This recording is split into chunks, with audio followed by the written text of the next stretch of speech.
Hey guys, welcome back. So I'm starting off today with my Master Palette by Mario. I'm picking up the shade Isabelle on a Sigma E40 blending brush, and of course I'm applying this in my crease as my neutral blending shade. I know you guys are sick of me doing this as my first step, but it is crucial in any makeup look, especially a dramatic smoky eye. So I also want to apologize about my brows in this video. They are just horrendous. Some days I have amazing brow days, and some days they look like they do today. Not good. Anyways, the show must go on. So then I'm picking up the shade Violetta on a smaller blending brush. This one is from Vanity Planet, and I'm just going to be adding that just to really make the look more smoky, and that way when I go over top with the green, it doesn't look all like flat like one color. I like there to be a gradient, especially when I'm using darker shades between the darker colors and the transition colors, because I feel like it just really brings the whole look together. This look, by the way, is super easy to do. All you have to do is really add some transition colors and just add the pop of color on the lid and then just blend it out. So if you have the right blending brushes, you're golden. And I will say the look is really easy, but it's also a little bit time consuming because you have to kind of build it up as you go. I always recommend to you guys, even if you have a heavy hand, to always start out with a little bit of product and then just gradually build it up, because it's a lot easier to blend. And if you start out with a lot of product at once, it's a lot harder to go back and like erase your mistakes. You know what I mean? So just take your time with it because the end result is worth it. I then took a blending brush and just blended out the edges. This one is from the brand Live and Breathe Beauty, which you can find it at Walmart. And then I went in with the pop of green. Of course, this is the shade Bronx, and I did not spray my brush with anything, by the way. This is just a straight color. It's super pigmented, and this is a flat shader brush from Urban Decay. So I just took this, and I didn't spray my brush like I said, but I did build it up a lot because I really wanted the green to like stand out. So I went over top of it a couple of times until I got it to be as intense as I wanted it, and I really only focused the shade right onto my lid, a little bit above my crease, but mainly on the lid. And then I just took the same blending brush, the Live and Breathe Beauty blending brush from Walmart, and I just kind of blended out the green upwards towards my crease a little bit. That way everything is nice and blended and it doesn't look like a choppy, harsh line. Then for the brow bone highlight, I went ahead and took my favorite single shadow from Wet n Wild in the shade Brule. It's so pigmented and beautiful, and I just used this for a nice pop on the brow bone. And if you're wondering, this is a flat concealer brush from Sigma. I want to say it's like the F60. And then here I took another clean blending brush. This one's from Mally Beauty, just to blend out the edges once again, because we don't want any choppy, harsh lines. So today for this look, I decided to wing out my liner because I haven't done it in a while. So I'm using the NYC liquid liner. Surprisingly, I didn't do my wing as thick or as like long as I normally do, and I was really proud of myself. I know that to some of you this might still be a really thick and dramatic wing, but for me this is like very thin. But do as you please. You don't have to do winged liner, but I just felt like it kind of just brought the look together because it was really dark, and I really liked the way that it looked with the lashes. So I'll talk about those in a minute because I'm obsessed with these lashes that I wore in this look. Ugh, they're so good. Anyways, I was really proud also that I was able to actually do my wing on camera.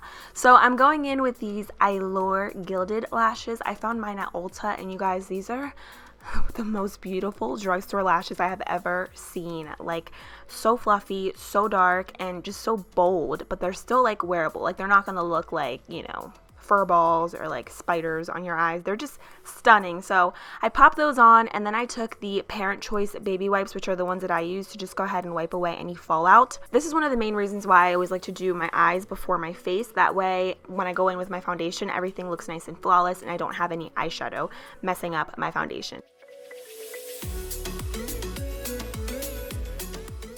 And today for primer, I'm using the Maybelline Baby Skin. This is one of my old faves. It has a nice silicone feel to it, so when you apply it, it just makes your face really soft, and it helps your foundation to just glide on.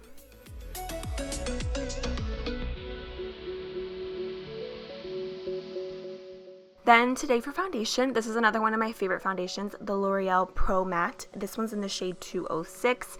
It is way too dark for me at the moment. I need to go out and probably get the shade, I would say 204, I think, or maybe even 203 because I'm super pale. but I ended up just making it work. I thought about just like starting over with my face makeup, but I just went with it. So I'll show you guys in a minute how I went ahead and lightened everything up, but it just all worked out in the end, so it's all good. And I'm using this beauty sponge from Ofra, if you're wondering. I'll leave it linked below. I love it. I just talked about it in my current beauty favorites. Then I went ahead and took the Pixie Under Eye Corrector. This one is in the shade Peach, and although I love this corrector, I felt like my eyes looked very puffy in today's video because I didn't use my Hard Candy Instant Eye Fix. I truly feel like that makes such a difference, and I didn't notice it at first, but now I can totally see a difference with my under eye and my concealer whenever I do use it versus when I don't. So definitely check that out. I just mentioned it again in my current favorites if you want to know what I'm talking about, but it's so good if you have puffiness or darkness underneath your eyes. So surprise, surprise, I took today my Tarte Shape Tape Concealer. This one's in the shade Medium. Let me know down below where I can get this concealer. It's sold out on QVC and at Ulta, and I really need to get more because I'm running out, and this is my favorite concealer ever. So if you know anywhere, please let me know down below. And I did apply a lot because I wanted to lighten up the foundation. So I applied it like, you know, where I normally do. Then I also went ahead and just applied some concealer to the outer perimeter of my face just to kind of lighten everything up and make it look less crazy because it literally looks like I have a mask on my face, but I made it work. And I know that this gets really repetitive in all my videos, so let me know if you want me to cut out when I show my foundation in my videos or keep it in. Whatever you guys want, let me know down below in the comments. I just don't want to bore you guys. But then I went in with the Maybelline Master Fix Loose Face Powder, and I wish that I didn't because this was super drying underneath my eyes. I definitely do not recommend this for baking. It just totally made my entire face just look really crepey and dry, and I hated the way my face looked in this video. I just felt like you could just see how dry it was, especially my under eye. So here I just used a little bit of also the Maybelline powder just to go ahead and set my face because I wanted everything else to go on really smooth like my bronzer and blush, but I just felt like it was so incredibly drying. I don't know why, because I've used this powder before, but for baking I do not recommend it.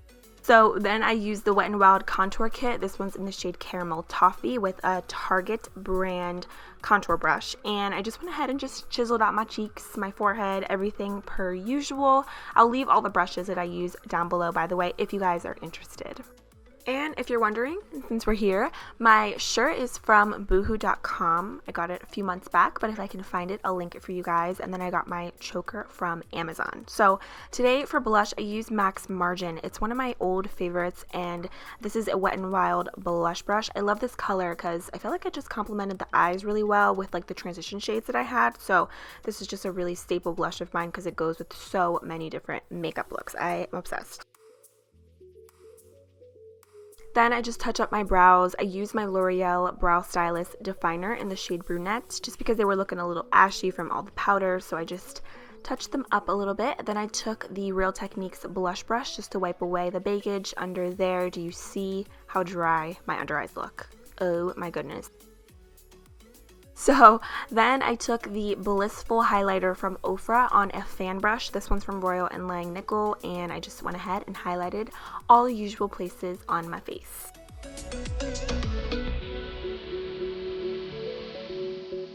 So none of my looks would be complete unless we finished up the lower lashes, so I took Violetta again on a smaller brush from Vanity Planet just to smoke that out. Then I took the Milani Liquid Eyeliner pencil in the shade Black, and I applied that right to my waterline. This look came out way darker than I had originally planned, but I actually really loved it. So after that, I took an e.l.f. contour brush for the eyes, and with the shade NYC, I really smoked out that black color, and I brought it down pretty low just because I wanted this look to be really dramatic, and I loved the way that it looked.